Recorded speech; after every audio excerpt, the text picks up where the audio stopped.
Hey, welcome back to the podcast. It's Peter Day here, and hope you all had a good week and weekend last week. So, this audio is going to talk a little bit about conferences. Conferences are one of the main things that has been a successful thing, not only for my business, but a lot of other people's businesses. I was at a conference that I really liked about 2 or 3 months ago. It was called Peloton, and Peloton, I hope they do it again.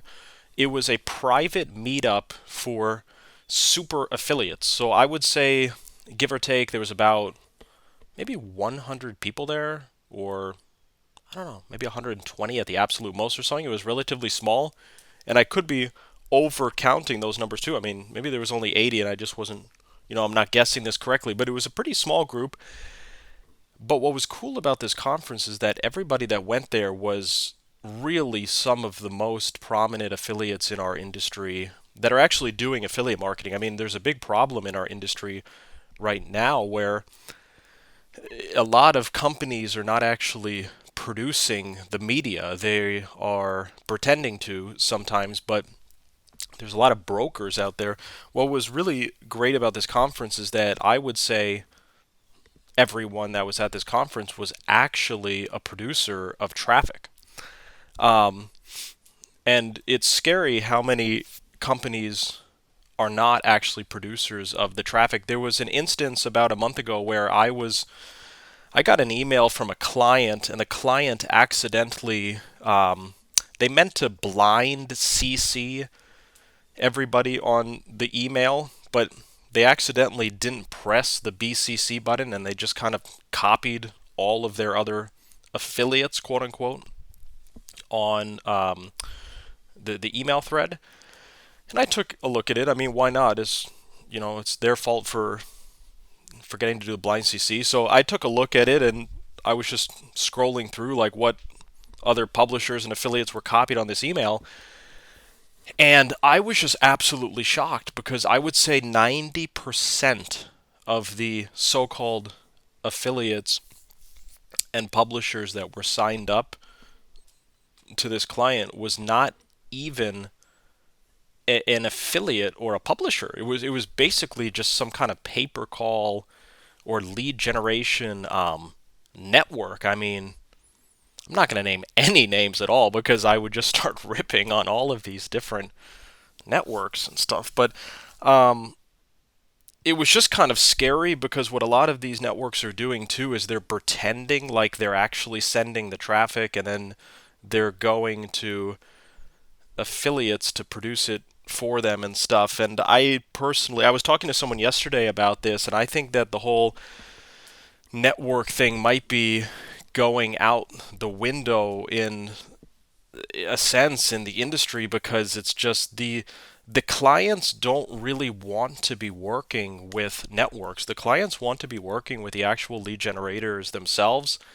And it seems like the networks too have been getting busted kind of over and over again because they've been pretending like it's their traffic. They've been pretending like they're not brokering, but then people talk, and it doesn't take that much talk for people just to figure out that they're brokering. I mean, if you ask anybody about a prominent pay-per-call network, it doesn't take too many people talking to just someone to tell someone that it's not actually this network. So there's a big problem that's been happening in our industry. But going back to this Peloton conference, what I enjoyed specifically about this trade show is that the attendees of this trade show was not sure. There was maybe 3 to 6 of the attendees was affiliate networks, but the other 110 attendees were actually affiliates. The actual affiliates producing the volume and stuff. So I thought it was a great conference. I would recommend that one again. In this audio, I'm going to give some tips on these trade shows. If you're not already attending trade shows, you should be heavily attending trade shows. I'm going to give you some ideas though, because some of my biggest breakthroughs from trade shows has not actually been what people think it's been. And we approach trade shows a little bit differently. So some of my biggest trade show breakthroughs have been partnerships or hiring. Two of the best hires, in fact, I would even say three of the best hires that I've ever had, they came from trade shows, either directly or somewhat indirectly, kind of deriving from a trade show. So back about 5 years ago, we were looking for a salesperson to join our team, and I was attending a conference series in Texas. It was called Legends Mastermind. I'm not sure if Legends happens anymore, but I really enjoyed it at the time. Legends was also a cool mastermind because it was actually very, very small. It was only 50 or 40 people or something that were attending. The conference was a little bit expensive. I think it was $20,000 a year or something, and that was not even including the cost of traveling. So it was sort of expensive, and then we had to pay for our flights and hotels, and we were going to I only did it for about 1 year because I felt like I got a lot out of it, and I didn't have to keep going again and again. I mean, also I felt like after 1 year of going to this small mastermind, I started to know very well the 40 or 50 people that were going, so I didn't really make sense to continue the thing for years on end. But basically, the biggest breakthrough I got from this mastermind series was not so much even picking up a client or finding a new offer. The best thing that I got from this conference was picking up one of my first ever full-time salespeople. I was talking to a girl at this conference, and she actually left her other job about 8 months ago, and she had a non-compete with the other job to where she really couldn't do any kind of business development for about 4 more months. It was a 1 year non-compete. So I talked to her at this conference, and she was very interested in joining our company for biz dev and sales, and we kind of had to wait it out. So I talked to her in October, and then we ended up honoring her non-compete, and we just basically waited the 4 months. I said, okay, let's do it, but let's just wait until January. So we talked in October. We just waited it out until January to where the 12 months was done, and she had free reign to get whatever client she wanted when she wanted. And I hired this individual. And this individual basically brought in hundreds and hundreds of clients for our company. And it was one of the best hires I've ever made, one of the best things we've ever done in the business, and it directly came from a trade show. If I had not gone to that Legends Mastermind, had I not had dinner at the same table with her, had I not sat next to her at that dinner, I don't think that she would have been my salesperson. And that's why I'm so bullish on conferences, because what you get out of conferences is that you get the face-to-face interactions. There's also been many times at conferences where we've revived deals. I recently went to Contact.io conference, and we're still doing some significant follow-up from that conference, and we have a lot to do in terms of following up from it. But I mean, one of the most immediate opportunities I got out of the conference is just starting up a deal again. I had a great deal with a guy last year for a specific lead generation type of offer, and I ran into him at a party at Contact.io. We talked, and he said, hey, it's actually really good timing because I could use your traffic again. And I'm like, great. I'm happy I went to this conference because literally I bumped into him at the party.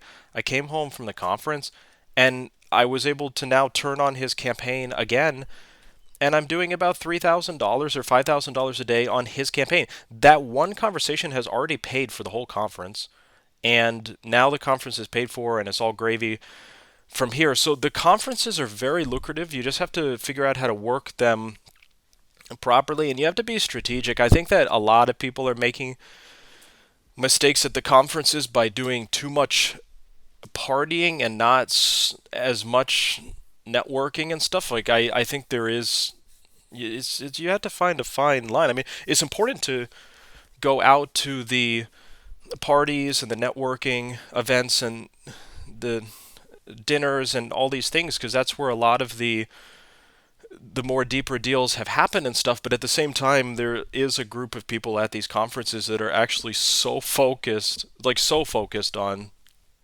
partying and having fun and stuff that it crosses a line to where they're not even really getting productive business made. They're just like going to the trade shows a lot to just like have fun and stuff like that. So when it comes to trade shows, I'm going to give some tips. I recommend, first of all, I recommend going into the trade show with some very specific goals in mind. So what I generally have been doing myself is when I've been taking the plane to the trade show, I've been usually writing down what I want to get out of the trade show. What do I actually want to get out of this trade show the most? Am I looking to hire someone?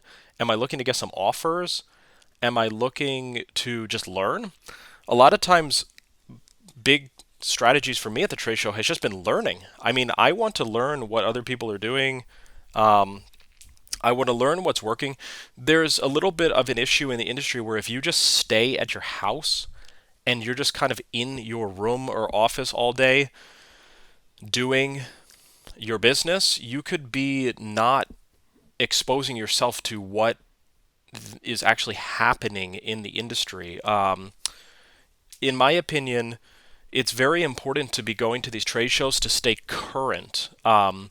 If you are the type of person that's only going to one trade show a year, or you haven't actually been to one in a year and a half, you're probably very outdated with a lot of the stuff that's going on in the industry. You're probably outdated with some of the new developments in terms of traffic sources. You might be out to date in some new developments of some brand new verticals that people are starting to explore. I mean, when I went to the Contact.io conference, I was able to figure out, okay, these are some verticals that people are succeeding on. These are some verticals that people are now interested in. This is where maybe the industry is heading. Here's some verticals that maybe we should stay away from. And for me, conferences have been a great learning experience. And in fact, in my opinion, you could go to a conference, you could not get a single client, but if you learn something very good, then the conference can be worth it. I learned another skill at this Contact.io conference. I'm not going to name what the skill is because I feel like it's very special and proprietary, but I learned something about media buying when I was talking to someone, and just this one tactic alone could actually be worth so much that if that's the only thing if I got nothing out of the conference, if I didn't even revive that other offer, if I didn't meet a single client, if I didn't get a new business card, if I got nothing but learn this one strategy, I would have been 100% happy that I went to that conference just for the one conversation. And by the way, the strategy that I learned, it came up at some networking event on the second night, bumping into someone within a 4-minute conversation. They just kind of revealed some tips, and I said to myself, "Wow, that could have been worth the entire conference." So, what I also recommend doing too at these conferences is really maximizing the time. I've personally always stretched myself pretty hard at these. I know it's exhausting, but think about it. If you go to a trade show, you're lugging yourself halfway across the country or across the entire country. I mean, for me, I'm in the Northeast. I mean, if I have to go to California, Vegas, I'm hauling myself around the entire country to go to these things. So my mindset is that if I go to a trade show, and there's even some guys listening to this podcast that are going to trade shows overseas, they're in Europe, they're in I know guys in India that are going to these U.S. trade shows all the time. This is a serious commitment. So what I recommend is everyone actually make the most out of the trade show. It means it might be a little bit exhausting. I mean, when I went to Affiliate Summit in New York, I was up early because I needed to, make sure that everything was attended to in our actual business before going to the trade show. But I would say every day on average in New York was maybe, I don't know, maybe wake up at 7 in the morning and go to bed at 2 or 3 in the morning. Like that was my 2 or 3 days at Affiliate Summit. I mean, it was kind of nuts. But this is, in my opinion, how often do these trade shows happen? I mean, there's an affiliate summit east, there's affiliate worlds, they're not happening that frequently, these kind of prominent trade shows that everyone's going to. So if you're going to go fly all the way across the country, spend all this money, and actually lug yourself out there. And for me, it's also a sacrifice going to these trade shows too. I mean, I have to leave my family, I have to leave my kids, I have to um, they have to get babysitters. I mean, it's kind of it's not. Sometimes I don't even want to go to these things, but I know they're good um, for business. So what's important is getting the most out of it, and sometimes you just have to suck it up and you have to take advantage of all the opportunities. Let's say, um, here's a good example. So we're going to be going to this LeadsCon Chicago conference in about 2 weeks. It was a last minute decision for us, but we're going. And the reason we're going is because, again, all you have to do is get one thing out of the conference, or two. If we go to that conference and we get one tip that makes our business more money, if we learn one new vertical that wasn't on our mind, let's say we're talking to someone, they're really into something, whatever it is, and that maybe that becomes the next $10 million a year anchor in our business. You just never know. So the way we're looking at it is we're going to go to this Chicago. I'm not that excited about the conference. I don't know if it's the biggest conference. In fact, it's might even be smaller than some of the other ones, but we're going just out of principle because all you need to get out of a conference is a few good things, a few good deals, a few good ideas. But what I try to do is I try to maximize these conferences so much where I come home with a lot more than just one or two things. I mean, from the Contact.io, we came home with at least 10 to 15 very promising actual deals and offer opportunities to follow up with. I got tips, I learned a lot, I made connections, I networked, I built and made stronger relationships. So these things are very important, and what I can't emphasize enough is just going to them and then maximizing every single opportunity. I mean, don't if the conference actually starts at, let's say, 9 a.m. or 10 a.m. and there's networking down at the lobby, be there at 9 or 10 a.m. Don't be the people that stay up until 3 in the morning and then you don't get to the trade show until noon or 1 in the afternoon because you stayed out so late and you drank so hard that you can't even get to the thing in the morning. That's just not the most profitable decision. So I'm going to keep this audio a little bit on the shorter side, but I also do want to share some other strategies that have been pretty helpful at trade shows too. I came up with a new strategy at the last trade show. I'm going to try to build upon this one more. So, and I think there's something here. So I was talking to another affiliate that I know, and this guy's really cool. We were bouncing ideas off of each other. What verticals are you getting into? What verticals do you see are promising? Because the biggest issue at these conferences has been everyone's just been promoting the same thing. I mean, if you go to a lead generation conference or a one of these lead gen kind of trade shows, you'll just quickly find out that 90% of the people you're talking to are just promoting two or three of the same verticals. I think it's not the smartest thing to do, and what we're trying to do as a company is be different and not just be focusing on those two or three most easy biggest things. We're trying to focus on a lot of different things and things that no one has even heard of, or and um, also what's important too is just trying to find the best opportunity, trying to make the most of every opportunity too. I mean, sometimes it does just take a deeper conversation, and sometimes you just need to ask the questions that you're uncomfortable asking. I mean, I remember I was at a conference about 2 or 3 months ago. It was around the time period where one of the Facebook providers shut down their services, and a lot of people were scrambling to run ads with other Facebook accounts and providers. And I bumped into someone I know at one of these conferences that I know is really connected in that space, and I just I just straight up asked him. I said, "Hey, do you know any other Facebook providers? Can you introduce me to some that are prominent?" And it's like, you know what? I'm really glad that I asked because he did introduce me to one. I ended up getting a credit line. It ended up being a good deal. And had I not asked that simple question, I probably wouldn't be working with them today. So I recommend just asking the hard questions, maybe asking the uncomfortable questions, making the most out of every opportunity, and also thinking outside of the box too. I mean, I think that there's so many affiliates that are closed-minded to where if they meet someone that is doing something different than them, they don't pay that much attention. I was probably that way too, though. When we first started, we were really into auto insurance and rent to own and email marketing, and we had that same kind of mindset where, hey, if someone wasn't doing email marketing or they weren't actually doing auto, they weren't a fit for us, and that was totally the wrong mindset. Our new mindset is that if someone is doing something different than us, we want to pay very close attention, because what that means is that they are succeeding on something that we are not doing. And if someone is making something work that we're not doing, I'm all ears for that.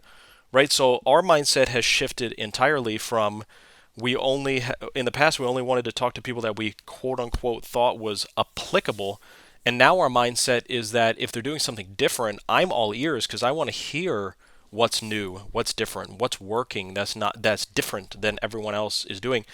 And you just need to be open to things. I mean, I went to a dinner at Contact IO, and this guy had some products that he was selling that I've never even heard of before. I've never heard of anyone even selling this type of product on line, and I maybe just years ago, 5 or 10 years ago, maybe I would have just not even cared, and I would have just been like, oh, it's not email, it's not auto, it's not rent to own, great to meet you. But what's different now is I had a deep conversation with this guy. I said, listen, your products are very interesting, and I think that if we combine what we have, which is he's got the products, he's got this really strong salespeople that can sell the product, and then we're very seasoned in the media buying and the ads and the traffic. If we combine those two things, there might be a deal to be had here. So now, one of the most promising deals from this Contact IO conference for me is really just exploring this brand new thing that I've never even promoted before, never even heard of before. And who knows? I have a feeling that this kind of deal could go one of two ways. I think it could be terrible. We'll find out shortly, actually, because I'm testing it. We're testing it today. My concern, for some reason, I think it's because of the price point. I'm a little hesitant on the price point they're proposing, but my concern is that we're going to get leads, and they're going to tell us that they're not getting much sales. That's my concern, but we'll see. If that doesn't work, they have some other products as well. But what's very, very interesting is that this type of deal also is very exclusive. I mean, let's say we're able to make this work. Number one, nobody knows what it is. Not even you guys listening. Nobody knows what it is. Nobody knows what vertical it is. You'll never be able to guess the vertical because you never heard about it before. If I haven't heard about it before, you've probably never even crossed your mind to promote this vertical, which means no one's going to spy on it. If nobody knows what it is, no one's heard of it, it hasn't crossed anyone's mind to run it, no one's going to be sitting around intentionally spying on it. So it's not going to be poached, it's not going to be spied. And the way I look at this type of deal is this is something that could be very hit or miss. I feel like we can try this person's products and it could be a bust. It's like, okay, we move on. Or it could be absolutely huge. I mean, that's the way I look at it. It could be very hit or miss. And I'm cautiously being optimistic, hoping it could be on the huge side. I think they have some work to do on the payout and the product, and it is physical products. I think they have some work to do on the pricing. They need to get it more juicy. That's my biggest concern, is the payout they're proposing is a little weak for the volume. I'm not sure how much volume is going to come in at that kind of payout, but if they're able to get all the ducks in a row, um, I think it could do very well. So now, going back to what I was saying before, I was telling you guys how I feel like I'm on to a new strategy at this trade shows, that I'm on to something. So another thing that I did was I was talking to the affiliate friend that I was mentioning about 8 minutes ago before I went on this other train of thought. And I was talking to this friend, and we were sharing, what have you gotten out of the conference so far? What have you gotten out of the conference so far? And this is the first time I've ever done this at a conference. I'm not sure why I didn't do this before, and I'm not sure why I've never thought of this, but me and this affiliate friend, we just exchanged some business cards. Because he spent the entire conference prospecting certain types of offers, and I spent the conference prospecting certain types of offers. And after the conference, we literally swapped some business cards. He took a picture with his phone of some of the best business cards that he collected from the conference. I didn't even have that many business cards that was really up his alley, but I sent him one that could very well be up his alley. It was a buyer that was buying what he wanted nationwide, with very low filters and criteria and stuff. And what's super interesting is that one or two of my most promising follow-ups from this Contact.io conference is actually the two business cards that this buddy swapped with me, and then one of his most promising follow-ups is the one business card that I gave to him in return. So this has got me really thinking that, okay, well, this is interesting. I mean, very, very, very interesting. So I'm going to be brainstorming how to extrapolate on this strategy more. I mean, maybe we need to be going to the trade shows more and just working out deals with people we know. Like, hey, if you get business cards, let's cut a deal. I give you my business cards, you give me yours. Let's exchange ones that we feel are relevant. I mean, I feel like we're onto something here. It's a new strategy, and it kind of came up very organically too. This guy was just telling me how he got such a good business card, and I said, do you mind if I just take a picture of that business card? I mean, again, going back to what I was saying before, it can never hurt to ask. I mean, the worst case is that they're just going to say no, but usually if you ask, it's going to work out. You just don't want to be overly pushy, and you need to know when to stop asking. Like, if you ask someone to take a picture of their business card and they seem extremely hesitant and have no interest, then don't ask them again. But what if someone tells you that they got a great business card? You say, hey, do you mind if I take a picture of that card? And they pull it out and you take a picture. Maybe you just got one of the hottest deals from the conference, and it was just all you needed to do was take a picture of someone else's business card that they prospected at the conference. So there's so many ways to tackle this thing, but at the end of the day, make sure you're going to the trade shows, make sure you're maximizing them, make sure you're using all of the time properly at the trade show. You should be there when it starts in the morning. You should be lingering around the lobby, the bars. You should just maximize it, and don't do activities that limit you from the networking. Like, there's a lot of people that will just go to these conferences and they're just hanging out with their friends. Like, they'll show up, they'll do the conference during the day, and then the friends or the boys will go out at night, and it's just a group of 4 to 6 of them that just know each other anyway outside of the conference, and they just will hang out all night, like into the late morning.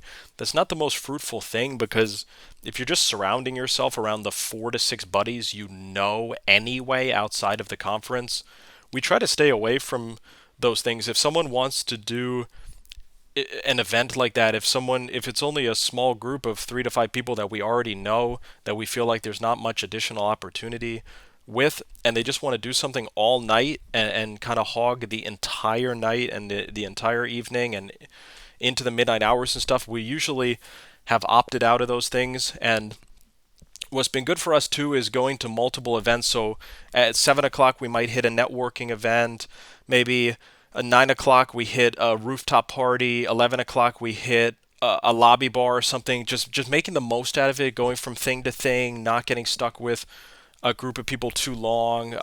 Especially, usually you've been able to figure out if there's good opportunity between folks in terms of business. You're able to figure that out usually pretty quick. So if they're, let's say you go to a networking event, you talk to a lot of people there, you figure you kind of got the opportunities you got, just figure out what's next on the agenda. Maybe there's another reception, maybe there's people meeting up at a different bar, maybe there's people going to a different rooftop, maybe there's a huge amount of networking just still in the lobby of the hotel. Just always be maximizing the time. Don't go to the conferences for entertainment. Go to the conferences to get business, because again, these things only come up ever so often on the calendar. I'm not the biggest fan of flying the travel. It's a lot of work and stuff, and it's just traveling and Uber, and it's so the way I look at it is if I'm actually lugging myself all the way out to one of these things, I'm going to get the absolute most out of it. I don't want any time wasted. I'm going to get the most out of it, and I'm going to make it worth the trip. So I hope these tips were really useful. If you haven't done so already, can you subscribe and like to our channel? What's very interesting is I think one of our videos went viral last month because if you notice, the channel gained 1,000 subscribers in the last 30 days, which is a very high amount for the amount of subscribers we have. I mean, we only have about 3,000 or 4,000 subscribers right now, which is small, but it's pretty good for our industry, though, because everyone following this podcast is super passionate and super into performance marketing, affiliate marketing, lead generation, e-commerce, and stuff that is deeply involved in our industry. So the way we look at it is if we're able to build a following of a 50,000 or 100,000 people, and they're all actually this intertwined in the industry, that's a very loyal following. But I did notice something interesting last month where I think something went viral because on August 24th, we got 750 new subscribers in a single day. So a video must have hit something on the YouTube news feed. And then the next day, it trickled off a little bit and we got 60 subs. But the entire subscriber base jumped up by 1,000 last month. And I didn't even notice it because I think we were floating around 2,700 subscribers, and then it jumped up to 3,700 subscribers, and I didn't actually notice that it changed because it was like 2,700, 3,700. It didn't register to me until I logged in and saw the jump. And I said, "Oh, this is so strange." It went up by an entire 1,000, and I just didn't notice because the number was 3,700 versus 2,700. I just didn't notice that the two changed to a 3. So I'm loving the growth on this. If you guys can subscribe yourself and then share this, send this to people you know in the industry, send it to team members. I've been personally sending a lot of the podcasts to my team because these are good trainings. I recommend